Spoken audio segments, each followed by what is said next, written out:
How Mocha had discovered he could leave his own body at will, there was no way of knowing, but there was no doubt he had developed the gift to a fine degree. And how he'd learned to enter deceased bodies and possess them, there was also no way of knowing. But he did work in a mortuary. He moved on, and I wanted to chase after him. I wanted to destroy him. But I held back. I didn't know if I could make contact with him in our state of being. I did have another idea, though. I squatted down and melted into her. And it worked. I seemed to fit. But only seconds after I was enveloped by her flesh, the fading memories rushed at me. I guess even after death, a residue of precious life remains in the brain. Terror, heart-freezing terror, terrible pain and screaming fear, the darkness strong, peaking before starting to drain away, fading, wasting away, until there was only light. Inside her, I willed myself to be calm. Her death had been horrible, and the suffering had continued even after the heart had stopped. I steadied myself. I was in a void. Nothing else of the woman was left. I felt myself flow into her, sensing myself move into her muscles and bones and organs. Once I felt myself totally absorbed, I endeavored to move her right hand. Her hand shifted just a little. I got used to moving the right hand first, then the arm. The ability to govern came gradually at first, and then with a rush. The trick was not to try too hard. Using the wall of the doorway for support, I slowly hauled myself up, rising to her knees first, then digging her fingers into the indentations between bricks for extra support. I used all my willpower to stand. I felt dizzy, and when I pushed myself away from the door and tried to walk, my legs felt like stilts. However, I soon began to get used to walking. By the time I reached Queensway, I resembled only a hopeless drunk.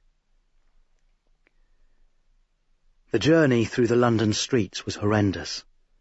Luckily, it was late night, and once I'd moved out of Queensway, the side streets became darker and virtually deserted.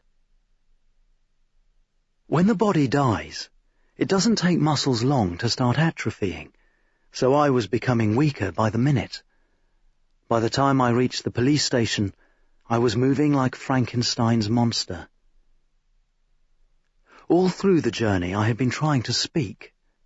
The idea was to be able to talk coherently when I got to my destination. I had a tale to tell.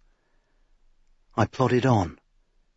I only had one thing in mind, and that was to reach my goal before flesh and bone gave up. And then I saw the building I was looking for in the distance, and the sight of it gave me fresh determination. I stepped off the curb, lost my balance, and toppled over. I remained in that position for a minute or two, psyching myself for the effort it would take to get me on my feet again. That was when I caught sight of the last thing in the world that I wanted to see. Coming towards me, on the opposite side of the road, was Mocha's old Hillman. Mocha hit the brakes as soon as he saw me. He must have collected his car and returned to the cul-de-sac where he'd left the woman's battered corpse to find it gone. So he'd come looking for his prize. And now his search had proved successful. He'd spotted me, and I was helpless. Suddenly, I was gripped under the arms by strong hands and hauled to my unsteady feet. A big woman came around from behind me, one hand hanging onto my arm to prevent me falling again. Then she began to back away, not through fear, I guessed, but from revulsion. "Help me," I muttered, but she turned on her heel and walked away. Mocha was sideways across the road, blocking the paths of two more vehicles, one of them a bus. They were causing quite a racket, although the noise suddenly dwindled in my borrowed ears. My hearing was going. I began to walk. I moved one foot in front of the other, concentrating hard. A red bus passed me, the bus Mocha had held up. Then a car, and I knew it would not be long before he came alongside. Take it easy, I told myself. One foot in front of the other, not far to go. I was speaking as I went, keeping up the practice, because if I couldn't talk coherently once inside the police station, then this whole mission was pointless. Car coming up from behind. There was Mocha, bulging eyes gazing at me from the side window.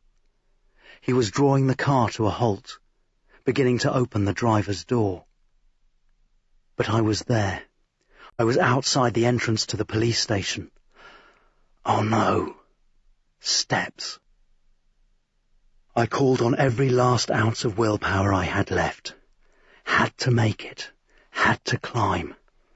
1 step. 2 step. Oh God. It would only take a moment to leave the car and run across the pavement, catch hold of me before I'd even climb the 3rd step.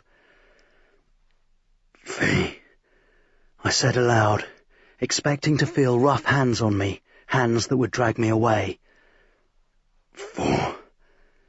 Why was he taking so long? 5. I was there.